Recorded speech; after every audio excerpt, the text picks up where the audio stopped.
Parashat Miketz. Drôle d'histoire. Le pharaon rêve un rêve.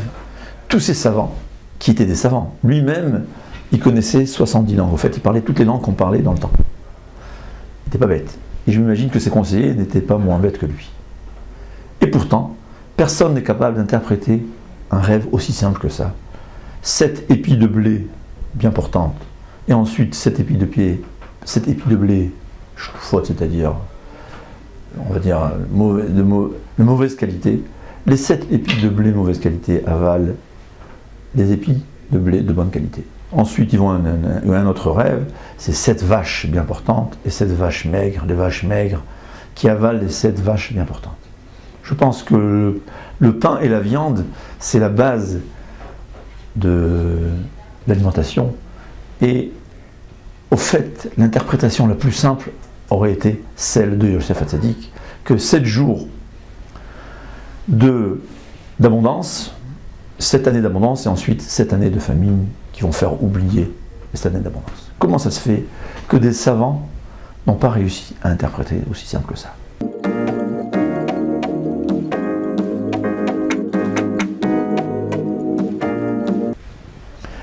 La réponse, elle est un dirigeant. Dans le temps, le roi, au fait, le roi, c'est le peuple et au service du roi. Quand on a dit à la reine d'Angleterre, il n'y a pas de pain, et bien qu'ils mangent des gâteaux. Au fait, il faut savoir que dans l'Antiquité, et peut-être aujourd'hui aussi dans certains royaumes, le roi, c'est la base, c'est le roi, c'est le but, et tout le monde sont là à servir au roi pour le bien-être du roi. Et comme on voit dans les Midrashim, on a tous interprété un rêve qui était dans l'intérêt de Pharaon. Mais venir interpréter un rêve qui veut dire qu'il y a 7 ans de famine, pour le Pharaon, ça n'a aucun sens. Et alors, s'il y aura de la farine, eh ben, il y aura 1 million de citoyens qui vont mourir. So what? Et alors? Quel problème? Lui, il ne va rien manquer. On voit que dans le temps même du temps de famine, on a dit il y avait 3 années de famine, 3 années de famine consécutives, chez le roi Achav, il ne manquait pas à manger. Donc personne ne donnait une interprétation qui n'a aucun intérêt pour le roi. Yosef Hatzadik, il lui a dit non. Un roi, son but n'est pas pour que le peuple ait à son service, mais le roi juif, c'est l'inverse. Il est là pour le bien-être et spirituel et matériel de la population. C'était ça le roi. La Torah nous enseigne que Uziyahu Améler, le roi Uziyahu, quand il est devenu lépreux, et donc on l'a dénommé du roi, il ne pouvait plus être roi, on a dit Bet HaChofshit. Il a été libéré. On a libéré de quoi? On a dit un roi, c'est un esclave.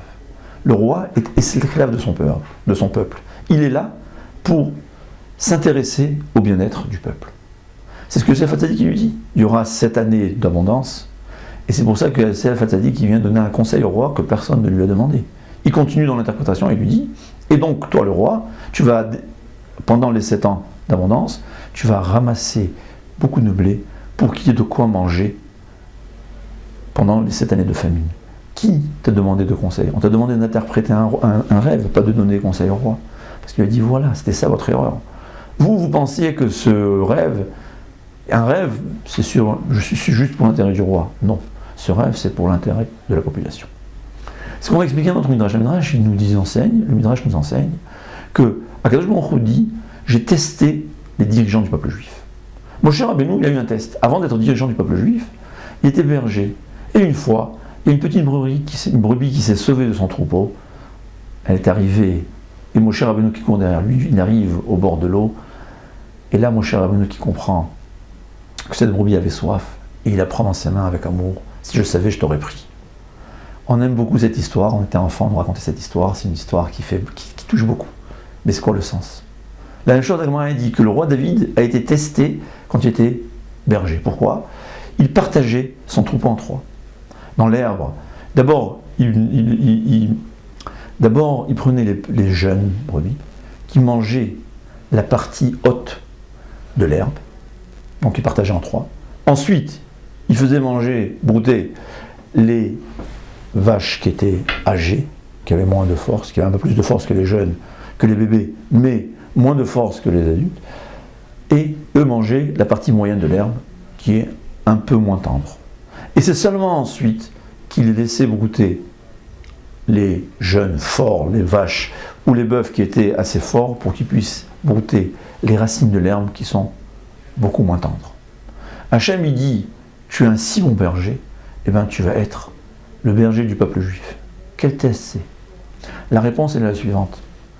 Tu es nommé, tu es berger, au fait, tu as un troupeau sous ta soumission. Tu es là pour t'inquiéter de leur bien-être, même si c'est des animaux. C'est ça un roi.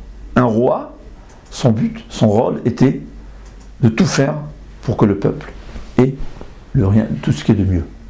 Le Gemara nous dit que celui qui est nommé, il est Aïved, c'est un esclave. Ce qui nous concerne, on est tous des rois. On est des rois chez soi à la maison. On est le chef de la maison.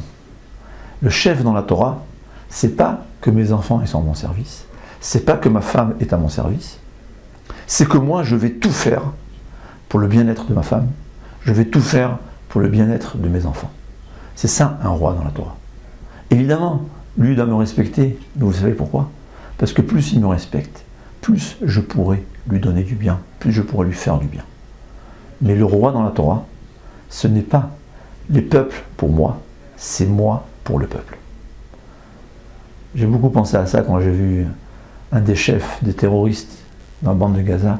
On lui dit, mais qui va s'occuper du peuple de Gaza? Il a dit, c'est l'UN, les Nations Unies. On lui a donné des dizaines de milliards d'euros, mais ça c'est pour lui. Une partie dans ses propres comptes en banque, et une partie pour acheter des armes. Et qui est-ce qui va s'occuper du peuple? C'est pas à moi de m'occuper. C'est ça un chef, un pharaon. Mais dans la Torah, si je suis chef, je ne vais pas dormir la nuit, jusqu'à que l'autre soit bien. On voit d'ailleurs ça chez beaucoup de rabbins. De rabbanim, ils sont toujours là à essayer d'aider les autres. C'est ça un chef dans la Torah. Kol Tov.